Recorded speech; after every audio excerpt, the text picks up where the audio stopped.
Welcome to SQN International. For the first time, you join in the program of SQN International. Please subscribe the channel, like, share and comment your opinion about our program to everyone. Today, we will introduce to you about subject, when to make a revolution. Hopefully it will help you in your studies, work and life. Now, let's get started.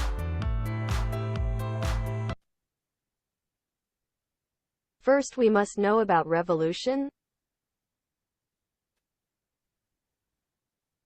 Revolution is a method of people or an organization in which struggles take place continuously to improve a government, ideology, technology, etc. A revolution can lead to politics in socio-political institutions, or to major changes in an economy or culture. Revolution is usually carried out under the leadership of the people, creating a qualitative change in political, economic, or cultural or social aspects. Opposition to revolution is often called counter-revolution, i.e. a return to the old. Loyalty to the old or existing, or a gradual change that inherits the old.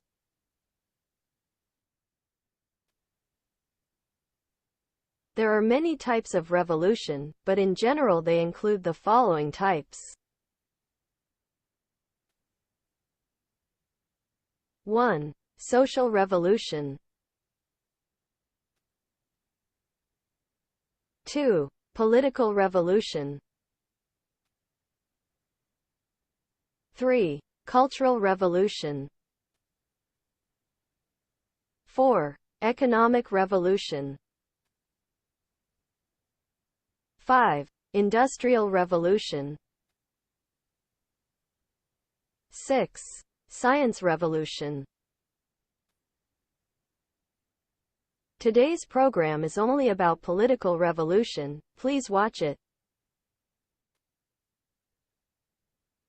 A political revolution is a change in government or the existing form of state organization by a ruler or another form of state organization considered to be more progressive by means of violent or non-violent methods without following the procedures prescribed by law.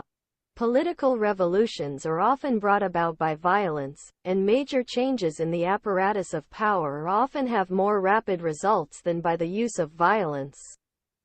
As in the Russian October Revolution, 1917, and the French Revolution. A political revolution can use force to overthrow the government, destroying individuals considered counter-revolutionary, as happened in Britain, France and Russia. Political revolutions can provide rapid political change as a basis for social reforms when the masses are incited to revolution, but it will come with enormous costs for society for a long time. And when it is necessary to restrain people to bring them back to a peaceful state of mind, it is a very difficult and time-consuming task, sometimes with great losses. Even revolutionaries after overthrowing the old regime will purge each other because of disagreements or competition for power. Political revolutions have all shown that it is easier to destroy old economic, political institutions, production, social relations than to build new, better and more effective factors. To carry out revolution we must carry out revolutionary violence.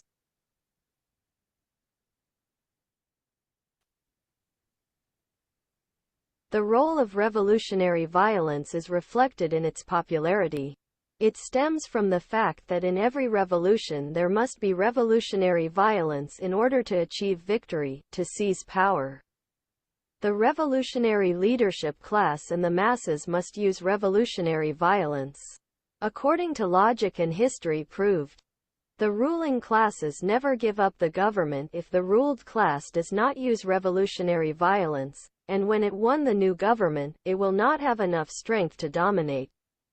Protect yourself if you don't use brute force. Thus, in order to fulfill the historical mission of replacing the bourgeois state with the proletarian state, the proletariat must use revolutionary violence.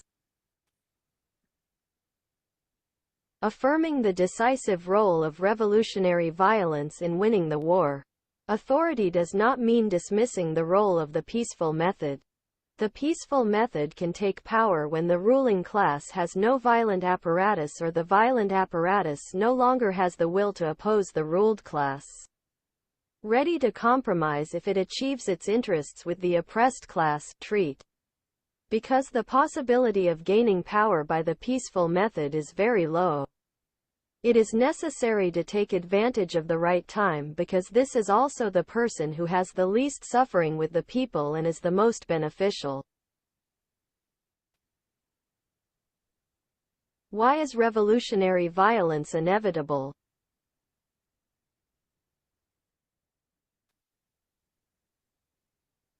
Firstly, the ruling class has never voluntarily given up its dominant role and often uses the power of the state with the violent apparatus to suppress the revolutionary movements of the class.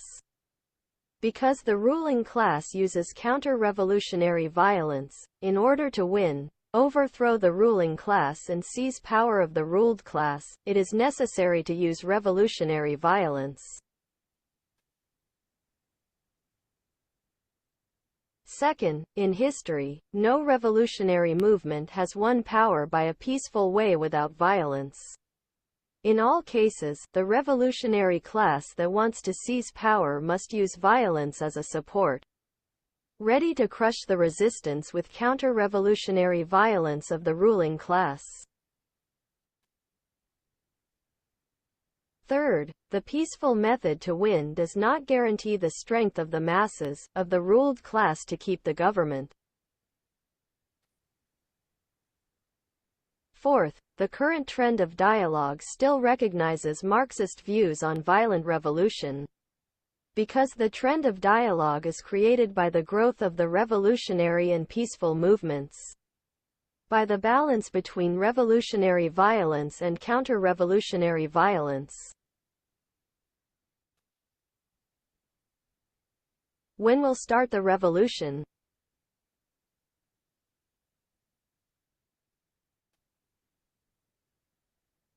This is an important question in this program. The revolution must have the support of the majority of the people, share the same vision and wish the country to be more and more prosperous and happy. When self-interest and freedom no longer exist, it is time for people to conduct a revolution. To carry out a revolution, there must be a leader. This person must be patriotic, have the trust of the people, be educated, qualified, and talented. There must be plans and strategies for the revolution, and at the same time, there must be a plan to build the country in the future. Because the goal of the revolution is innovation to make people have a prosperous and happy life. Thank you for watching video of the SQN International channel. You remember to subscribe the channel, like, and share our program with everyone.